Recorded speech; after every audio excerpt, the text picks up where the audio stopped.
নমস্কার, শ্রাবণীস রান্নাঘরে সবাইকে স্বাগত জানাই। আজকে আমি আপনাদের সঙ্গে শেয়ার করব নিরামিষ কচুরলতি। কচুরলতি খেতে অনেকে ভালোবাসেন, কিন্তু ঠিক মতন রান্না না হলে অনেক সময় গলা ধরে, তাই অনেকেই এটি এড়িয়ে চলেন। আজ দেখাবো একদম সহজ পদ্ধতিতে এবং সুস্বাদু কচুরলতি, যা গরম গরম ভাতের সঙ্গে খেলে একেবারে মন ভরে যাবে। চলুন তাহলে দেখে নেওয়া যাক কিভাবে তৈরি করবেন এই ঘরোয়া অথচ অসাধারণ স্বাদের রান্নাটি। প্রথমে কচুরলতিগুলোকে আমি ভালো করে কেটে চোকলাগুলো ছাড়িয়ে নিয়েছি, মাঝারি সাইজ করে কেটে ভালো করে ধুয়ে নিলাম। এবার আমি এই কচুরলতিগুলোর মধ্যে লবণ দিয়ে দিলাম, একটু বেশি করেই দিলাম লবণটা। দিয়ে হাত দিয়ে মাখানোর দরকার নেই, ঝুড়িতেই ঝাঁকিয়ে ঝাঁকিয়ে জলটাকে আধ ঘন্টার জন্য ঝরিয়ে নিতে হবে। এই যে জলটা বেরিয়ে যাবে, এরপরে গলাটা কিন্তু ধরবে না। আর মশলার মধ্যে দেব নারকেল, পোস্ত আর কালো সর্ষে, খুবই কম দিয়েছি, 1 চামচের মতন, আর সাদা সর্ষে। এটাকে আমি পেস্ট করে নেব। দেখুন আধ ঘন্টা পরে কচুরলতি থেকে জল বেরিয়েছে, এই জলটা আমি ফেলে দেব।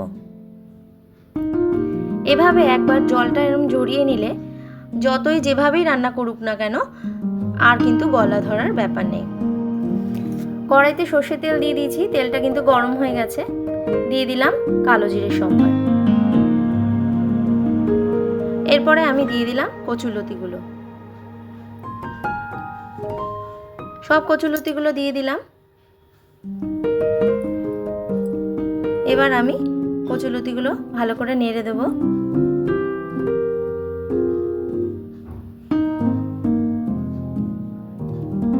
এই সময় কিন্তু গ্যাসের ফ্লেমটা হাইতে রাখবেন। এরপরে দিয়ে দিলাম পরিমাণ মতন লবণ, যেহেতু ওখানে বেশি করে লবণ দিয়েছি তাই বুঝে লবণটা দেওয়ার চেষ্টা করবেন। আর দিয়ে দিলাম পরিমাণ মতন হলুদ, দিয়ে ভালো করে নাড়াচাড়া দিয়ে দিলাম।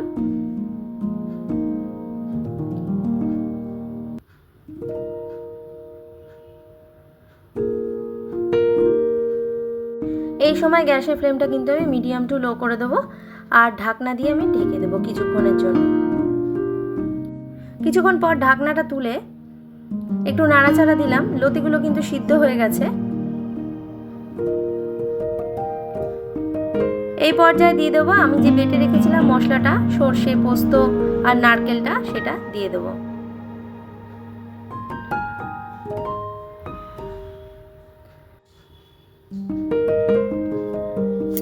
এবার এই মশলাটার সঙ্গে লতিটাকে মিশিয়ে নিলাম। গ্যাসের ফ্লেম কিন্তু হাইতে করবেন না, মিডিয়াম টু লো করে রাখবেন। মিক্সির বাটিটা ভালো করে কাচিয়ে মশলাগুলো দিয়ে দিলাম।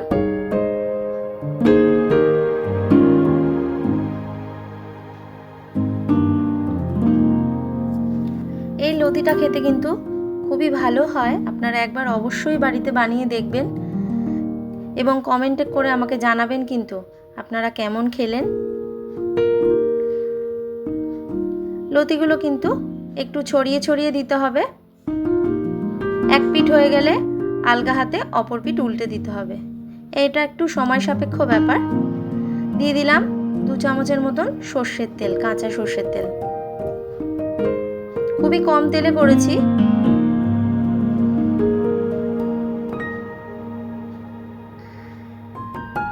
আর এটা স্বাদের ব্যালেন্সের জন্য এবার একটু মিষ্টি দিয়ে দিলাম, যেহেতু নারকেল বাটা আছে অল্প মিষ্টি দিলেও হবে।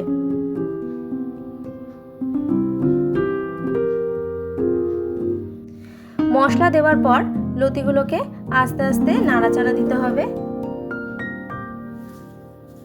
এই সময় গ্যাসের ফ্লেমটা কিন্তু লো করে রাখবেন। তৈরি হয়ে গেছে আমার নিরামিষ কচুরলতি। আশা করি আজকের রেসিপিটা আপনাদের ভালো লেগেছে। যদি ভিডিওটা ভালো লাগে তাহলে অবশ্যই লাইক করুন এবং আপনার বন্ধু বা পরিবারের সঙ্গে শেয়ার করুন, এবং শ্রাবণীস রান্নাঘর চ্যানেলটিকে সাবস্ক্রাইব করে আমার পাশে থাকবেন এবং বেল আইকনটা অবশ্যই প্রেস করে দেবেন। সবাই ভালো থাকবেন, সুস্থ থাকবেন। আবার দেখা হবে নতুন একটা রেসিপি নিয়ে। ধন্যবাদ।